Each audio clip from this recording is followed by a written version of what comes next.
ನಮಸ್ಕಾರ ವೀಕ್ಷಕರೇ. ಕೊಬ್ಬರಿ ಎಣ್ಣೆ ಅಂದರೆ ಎಲ್ಲರಿಗೂ ಗೊತ್ತಿರುವ ತೆಂಗಿನಕಾಯಿ ಎಣ್ಣೆ. ಇದು ನಮ್ಮ ಮನೆಗಳಲ್ಲಿ ಬಹಳ ವರ್ಷಗಳಿಂದ ಬಳಸಲಾಗುತ್ತಿದೆ. ಇದನ್ನು ಅಡುಗೆಗೂ, ಕೂದಲಿಗೂ, ಚರ್ಮದ ಮೇಲಿಗೂ ಬಳಸಬಹುದು. ಇದು ನೈಸರ್ಗಿಕವಾಗಿ ತಯಾರಾಗುವ ಎಣ್ಣೆ ಆಗಿದ್ದು ಆರೋಗ್ಯಕ್ಕೆ ತುಂಬ ಒಳ್ಳೆಯದು. ಸ್ನೇಹಿತರೆ, ಹೊಸಬ್ರು ಯಾರಾದರೂ ನಮ್ಮ ಚಾನಲ್ನ ಭೇಟಿಯಾಗಿದ್ದೆ ಈಗಲೇ ನಮ್ಮ ಚಾನಲ್ನ ಸಬ್ಸ್ಕ್ರೈಬ್ ಮಾಡಿಕೊಂಡು ವಿಡಿಯೋಗೆ ಒಂದು ಲೈಕ್ ನೀಡುವುದನ್ನು ಮರೆಯಬೇಡಿ ಮತ್ತು ನಿಮ್ಮ ಅನಿಸಿಕೆಗಳನ್ನು ಕಮೆಂಟ್ ಮೂಲಕ ತಪ್ಪದೇ ತಿಳಿಸಿ. ನಾವು ದಿನನಿತ್ಯ ಬಳಸುವ ಕೊಬ್ಬರಿ ಎಣ್ಣೆಯಿಂದ ಎಷ್ಟೆಲ್ಲ ಪ್ರಯೋಜನ ಇದೆ ಗೊತ್ತಾ? ಆ ಪ್ರಯೋಜನಗಳು ಯಾವುದೆಂದು ನೋಡೋಣ. 1. ಕೊಬ್ಬರಿ ಎಣ್ಣೆ ಕೂದಲು ಬೆಳವಣಿಗೆಯ ಸಾಮರ್ಥ್ಯದಲ್ಲಿ ಸಹಾಯ ಮಾಡುತ್ತದೆ. ಕೂದಲು ಉದುರುವುದನ್ನು ತಡೆಗಟ್ಟುತ್ತದೆ. ಉದ್ದ ದಪ್ಪವಾದ ಕೂದಲನ್ನು ಪಡೆಯಲು ಸಹಾಯ ಮಾಡುತ್ತದೆ. 2. ಕೊಬ್ಬರಿ ಎಣ್ಣೆ ಉತ್ತಮ ಮಾಯಿಶ್ಚರೈಸರ್ ಆಗಿ ಕೆಲಸ ಮಾಡುತ್ತದೆ. ಒಣ ಚರ್ಮ, ಕಿವಿ, ಮುಖ, ಚರ್ಮದ ಉರಿ ಇವುಗಳಿಗೆ ಪರಿಹಾರ ಸಿಗುತ್ತದೆ. 3. ಆಂಟಿ ಬ್ಯಾಕ್ಟೀರಿಯಾ ಮತ್ತು ಫಂಗಸ್ ವಿರುದ್ಧ ಹೋರಾಡುತ್ತದೆ. ಚರ್ಮದ ರಕ್ಷಣೆಯನ್ನು ಮಾಡುತ್ತದೆ. 4. ತೂಕ ಇಳಿಸಲು ಸಹಾಯ ಮಾಡುತ್ತದೆ.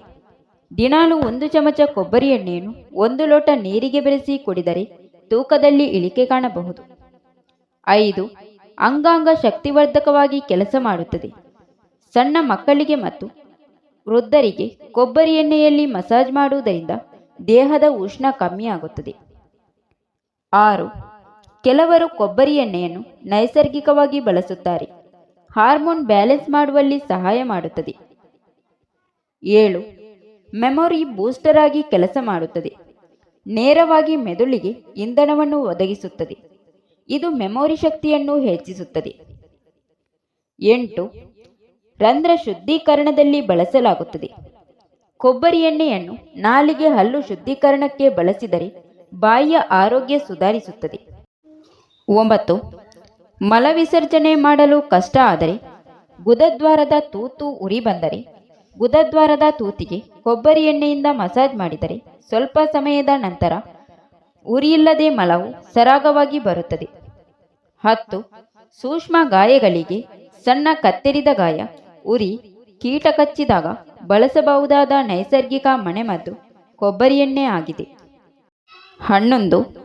ಕೊಬ್ಬರಿ ಎಣ್ಣೆಯು ಅಂಟು ಇಲ್ಲದ ನೈಸರ್ಗಿಕ ಮೇಕಪ್ ರಿಮೂವರ್ ಆಗಿ ಕೆಲಸ ಮಾಡುತ್ತದೆ.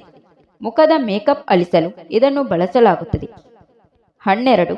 ಶರೀರದ ವಾಸನೆ ನಿವಾರಣೆಗೆ ಇತರ ಪ್ರಾಕೃತಿಕ ವಸ್ತುಗಳ ಜೊತೆ ಇದನ್ನು ಬಳಸಲಾಗುತ್ತಿದೆ. Thank you for watching. ಸ್ನೇಹಿತರೆ, ವಿಡಿಯೋ ಇಷ್ಟ ಆದರೆ ಒಂದು ಲೈಕ್ ನೀಡಿ, ವಿಡಿಯೋನ ನಿಮ್ಮ ಫ್ರೆಂಡ್ಸಿಗೆ ಶೇರ್ ಮಾಡಿ, ಚಾನಲ್ನ ಸಬ್ಸ್ಕ್ರೈಬ್ ಮಾಡಿಕೊಂಡು ನಿಮ್ಮ ಅನಿಸಿಕೆಗಳನ್ನು ಕಮೆಂಟ್ ಮೂಲಕ ತಪ್ಪದೇ ತಿಳಿಸಿ.